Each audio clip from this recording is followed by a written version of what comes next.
મજામાં? તો હવે આપણે ધોરણ 12 ની અંદર નવું ચેપ્ટર ચાલુ કરીએ માનવ કલ્યાણમાં સૂક્ષ્મજીવો. પહેલા હેડિંગ લખી લઈએ અને પછી તેના વિશે ચર્ચા કરીએ. શું છે?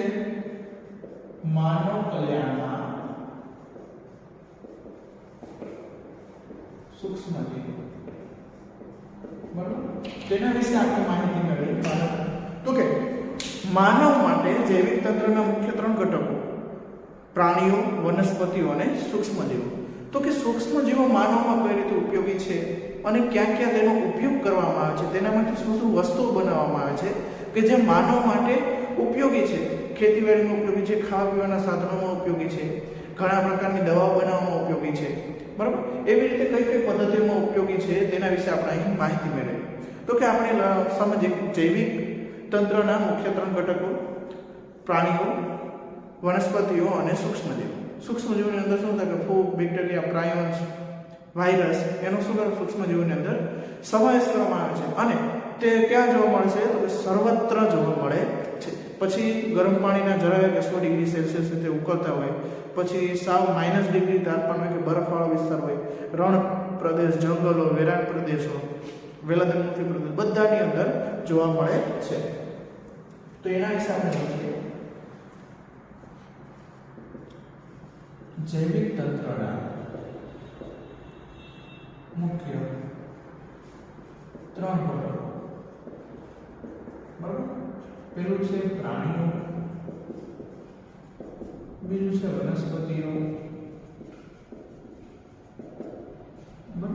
અને ચોથું છે ત્રીજું શું છે? સૂક્ષ્મજીવ. તો કે સૂક્ષ્મજીવની અંદર કોનો સમાવેશ થાય બાળકો? તો કે બેક્ટેરિયા, બરાબર, વાયરસ, ફૂગ, પ્રાયોન્સ વગેરેની આ બધાની ડિટેલ માહિતી ધોરણ 11 ના ચેપ્ટર નંબર 2 ની અંદર આપેલી છે. હવે આને લખીએ તો કે સૂક્ષ્મજીવો ક્યાં ક્યાં જોવા મળે છે. તો એમાં લખીએ તો કે શું સર્વત્ર જોવા મળે છે.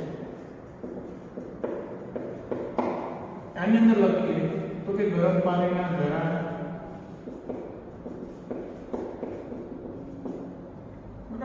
ગરમ પાણીના ઝરણા, બરફ વિસ્તાર, રણ પ્રદેશ, જળ અથવા પાણીની અંદર જોવા મળે છે. પાણીમાં બધામાં જોવા મળે છે. હવે આની અંદર વાત કરીએ ટોપિક આપણે છે ઘરગથ્થુ ઉત્પાદનમાં સૂક્ષ્મજીવોની વાત કરીએ તો આપણે ઘરથી જ શરૂઆત કરીએ બાળકો. બરાબર,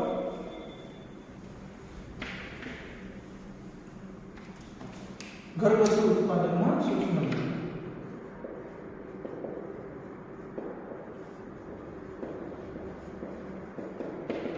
ઘરગથ્થુ ઉત્પાદનનું સૂક્ષ્મજીવો. તો કે આની અંદર આપણે વાત કરીશું દહીં, કે જે આપણી ટેક્સ્ટ બુકની અંદર આપેલું છે. તો અત્યારે હાલની તકે તો દહીં તૈયાર જ ઓલરેડી મળી આવે છે, જે લોકો વધારે પડતો પ્રિફર કરે છે અને તૈયાર દહીં લે છે.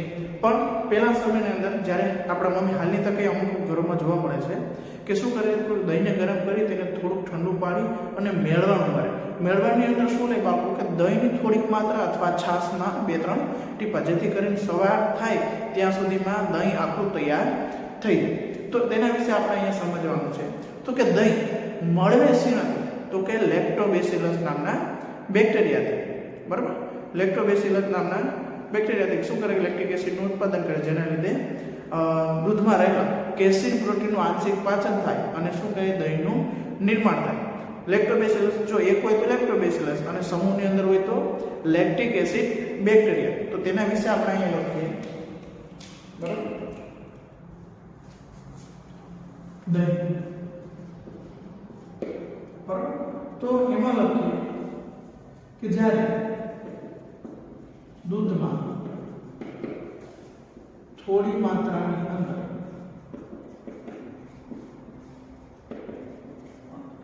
મેળવણ એટલે કે નિવેશ દ્રવ્ય મેળવવામાં આવે ત્યારે તેને દહીંમાં રૂપાંતર થાય છે, બરાબર। તો એની અંદર આપણે વાત કરીએ તો કે દૂધમાંથી દહીંને જે રૂપાંતર કરે છે તેને શું કહેવાય? લેક્ટોબેસિલસ બેક્ટેરિયા, બરાબર। તેના વિશે આપણે વાત કરીએ તો કે તે લેક્ટિક એસિડનું ઉત્પાદન કરે અને દૂધના રહેલા કેસીન પ્રોટીનનું પાચન કરે, જેથી કરીને શું થાય? દૂધનું દહીંમાં રૂપાંતર થાય। તો કે દૂધમાંથી દહીં બને કઈ બેક્ટેરિયા? લેક્ટોબેસિલસ। જો એક બેક્ટેરિયા હોય તો લેક્ટોબેસિલસ ગ્રુપમાં હોય તો તેને શું કહેવાય? LLB, lactic acid bacteria.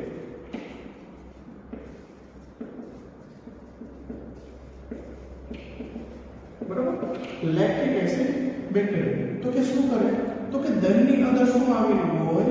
Lactose શર્કરા આવેલી હોય, જે મેળવવાનું હોય તો કે દૂધની અંદર દહીં મેળવે, બરાબર। દહીં અથવા નિવેશ દ્રવ્ય, આપણે લાઈનમાં સમજીએ, નિવેશ દ્રવ્ય મેળવે તો તે શું કરશે? દહીંની અંદર શું આવેલું? લેક્ટોઝ શર્કરા દહીંની અંદર આવેલું તો તે શું કરશે? તો કે લેક્ટોઝ ઉત્સેચક દ્વારા લેક્ટિક એસિડનું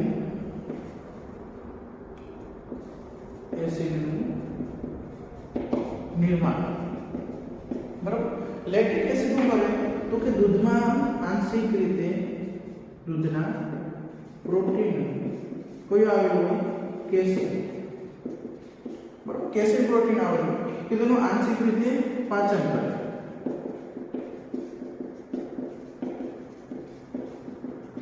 બરાબર। દૂધમાં રહેલા પ્રોટીનનું આંશિક રીતે પાચન કરે અને શું પરિણામે? દહીં બને છે। અહીં આપણે એવું છે કે LLB શું કરે? અલ્મો સર્જે છે, જેથી કરીને દહીંનું નિર્માણ, બરાબર, કે જે અહીંયા તમને પ્રોસેસ લખાવી છે। તો કે દહીંનું મહત્વ, દહીંની સૂક્ષ્મજીવને ન રાખે તો કંઈક મહત્વ હશે તો જ આપેલું ને, તો તેના વિશે આપણે જાણીએ કે દહીંનું મહત્વ। તો કે દહીંની અંદર વિટામિન B12 નું પ્રમાણ વધારે હોય છે, તે આપણા શરીરની અંદર ખૂબ જ ઉપયોગી છે। અને દહીંની અંદર જે બેક્ટેરિયા છે, લેક્ટોબેસિલસ બેક્ટેરિયા છે, તો કે આપણા શરીરની અંદર પ્રવેશતા રોગકારક બેક્ટેરિયાને શું કરે? નાશ કરે છે। આથી તે પ્રોબાયોટિક તરીકે પણ વર્તે છે। તો તેના વિશે લખીએ। દહીંમાં વિટામિન B12 પ્રમાણ વધુ હોય છે અને દહીંમાં રહેલા બેક્ટેરિયા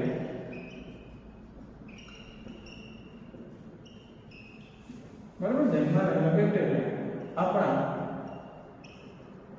શરીરની અંદર પ્રવેશતા બેક્ટેરિયાને શું કરે? મારી નાખે છે।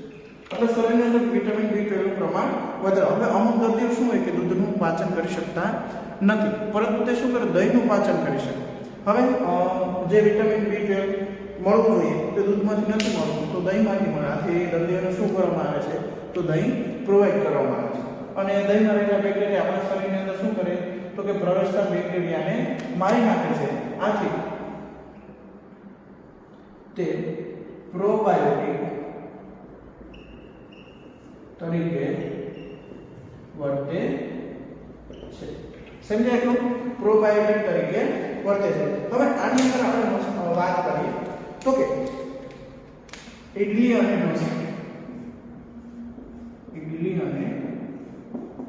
ઢોસા, બરાબર, તો કે શું કરવામાં આવે છે? તે પણ આથમણની પ્રક્રિયા દ્વારા મેળવવામાં આવે છે। તો આથમણની પ્રક્રિયા દ્વારા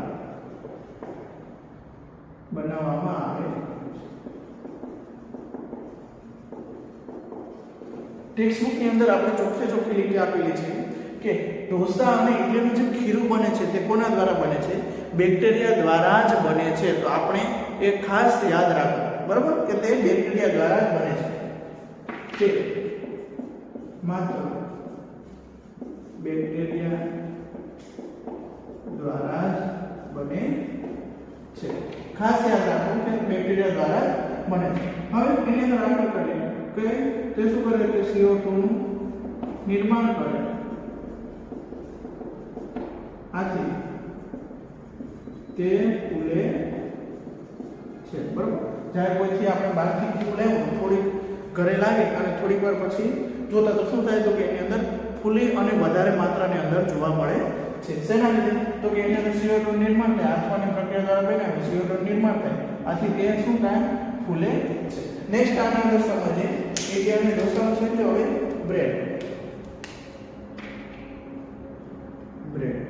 બરાબર. તો કે આપણે આ ભણી ગયા અથવા તમને ખ્યાલ આવી ગયો છે. આ શું છે? તો કે યીસ્ટ, બરાબર. તો કે આ બ્રેડને બનાવવા માટે જે યીસ્ટ વપરાય છે તેને શું કહેવાય? સેકેરોમાઇસીસ સેરેવિસિસ, કે જેને શું કહેવાય? બ્રેકર્સ યીસ્ટ પણ કહેવામાં આવે છે. તો તેના વિશે લખીએ આપણે. આથવણ દ્વારા બનાવવામાં આવે છે.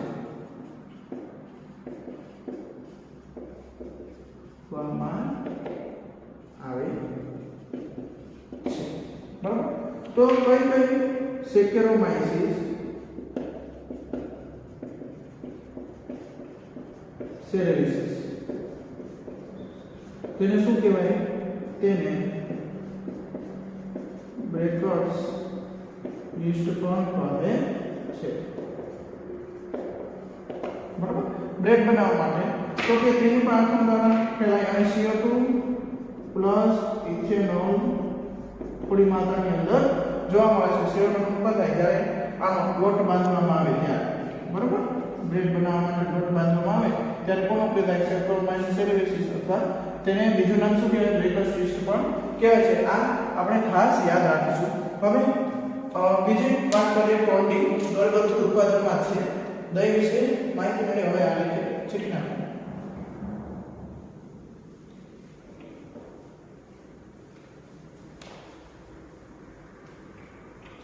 ટોન્ડી દક્ષિણ ભારતનું પીણું છે. ટોન્ડી, બરાબર, કે જે દક્ષિણ ભારતની અંદર શું કરવામાં આવે છે? પામના રસમાંથી, તાડના ઝાડ પર પામ નામનું ફળ હોય છે, તેના રસમાંથી, તેના આથવણ દ્વારા એક ખાસ પ્રકારનું પીણું બનાવવામાં આવે છે. તેને શું કહેવાય? ટોન્ડી કહેવામાં આવે છે. તો લખીએ આપણે દક્ષિણ ભારતની અંદર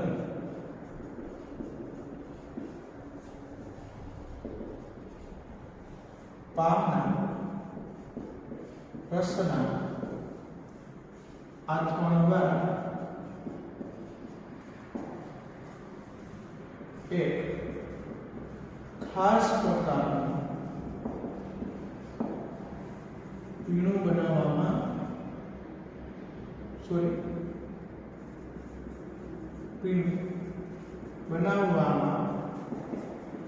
આવે છે. તેને શું કહેવાય? ટોન્ડી કહેવામાં આવે છે. હવે અહીં તે લોકો સોયાબીન અથવા આથવણ તરીકે માછલી અને માંસનું આથવણ લાવી તેનો ખોરાક તરીકે ઉપયોગ કરે, બરોબર. કે જ્યાં સ્થાનિક લોકો છે કે માછલી, સોયાબીન અને માંસનો શું કરે? આથવણ લાવી અને લાંબા સમય સુધી આપણે ખોરાક તરીકે લઈ શકીએ. આથી તેનું શું કરે? આથવણ લાવી સ્ટોર કરી અને લાંબા સમય સુધી ખોરાક તરીકે તેનું ગ્રહણ કરે છે. હવે નેક્સ્ટ આપણે સમજીએ ચીઝ. બધાને અત્યારે હાલમાં જે જંક ફૂડ છે તે ચીઝ વિના તો અધૂરા છે. તો તેના વિશે આપણે માહિતી મેળવીએ. તો કે ચીઝને ઓળખાણ કેવી રીતે? તો કે એની વિવિધ જાતો, સ્વાદ અને સુગંધના આધારે 3 પ્રકારે ચીઝ જોવા મળે છે. તે લખીએ આપણે. એના પ્રકારો લખીએ તો કે વિવિધ જાતો, સ્વાદ અને સુગંધ. તેના લીધે શું છે તો કે ચીઝ છે તે જાણીતું છે, ચીઝ જાણીતું છે, તો તેના વિશે આપણે લખીએ. ચીઝ વિશે લખીએ તો કે શું કરે, દૂધની જમાવટથી બનાવવામાં આવે છે, બનાવવામાં આવે છે. દૂધની જમાવટથી બનાવવામાં આવે છે.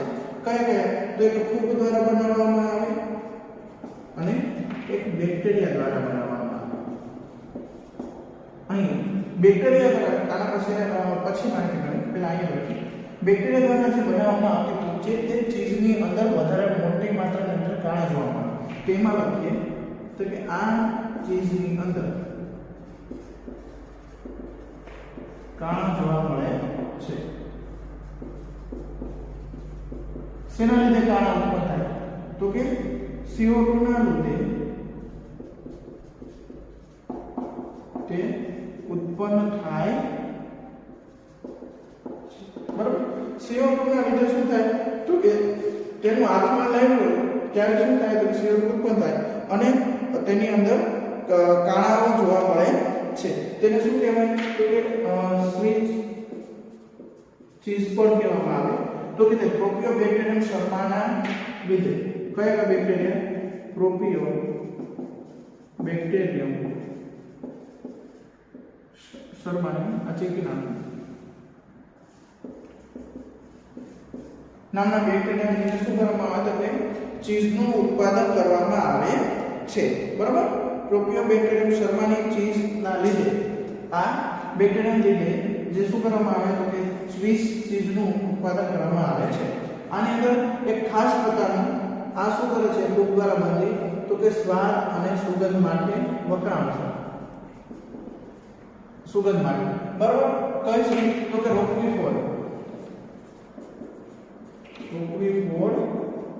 ચીઝ કે તેને બનાવવા માટે ખાસ પ્રકારની પેનિસિલિયમ